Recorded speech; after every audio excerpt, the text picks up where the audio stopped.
આજે અમારા મોલે આવ્યા છે પાલનપુરથી કસ્ટમર. પાલનપુર એટલે અહીંયાથી 400 કિલોમીટર દૂર થાય. સ્પેશિયલ પાલનપુરથી ગાયત્રી મોલમાં આવ્યા છે, તો આપણે એને કેવું કલેક્શન લાગ્યું આપણે એને જાણીએ, રિવ્યુ આપજો બેન. હા, આજે અમે પાલનપુરથી આવ્યા છીએ પાલિતાણા ગાયત્રી મોલમાં. મેં રીલ્સમાં અજયભાઈની બહુ બધું જોયું, મને આમ સારું લાગતું હતું, એટલે મને એવું થયું કે નાના મારે પાલિતાણા જવું જ પડે, અને મેં રૂબરૂ મુલાકાત લીધી.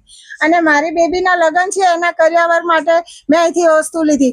જે રીલ્સમાં જોયું એના કરતાં રિયલમાં બહુ સરસ છે, અને અહીંનો સ્ટાફ એટલો બધો સરસ છે કે એમને મને બહુ સરસ સપોર્ટ કરીને બધી જ વસ્તુ બતાવી, અને એટલું સારું લાગ્યું. ખરેખર મને તો બહુ મજા આવી. તમે પણ અહીંયા આવો અને અહીંથી વસ્તુ લો. બહુ સરસ છે ગાયત્રી પાલિતાણા મોલનું, મને તો બહુ જ ગમ્યું.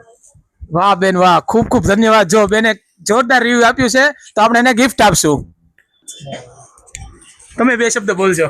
અહીંયાનું કલેક્શન બહુ સરસ છે ને ભાવ બી વ્યાજબી લાગ્યો છે. Okay, thank you. તો ઠેઠ દૂરથી આવ્યો તો આપણે એને 2 ગિફ્ટ આપશું. લ્યો દીદી, લ્યો ભાઈ લો.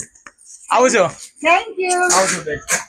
જો લ્યો, આ દીદીએ જે વસ્તુ લીધી આ બધી પેક થાય છે. સ્પેશિયલ જો લ્યો, ખાટલી, ત્રાસ, પછી કાંસા થાળી સેટ, પૂજા થાળી, ઢગલો વસ્તુ લીધી. બાજુ પેક થઈ ગયા, નકર બતાવત. પછી સાસુમાની ચુંદડી, ડ્રાય ફ્રૂટ બોક્સ, પછી આવો આખો સેટ લીધો છે, એ બધું પેક થઈ ગયું છે. પછી વોટર પોટ, ટૂંકમાં ઘણી બધી વસ્તુ લીધી છે. વસ્તુ ગમી ગઈ ને બધી આમ? બહુ સરસ.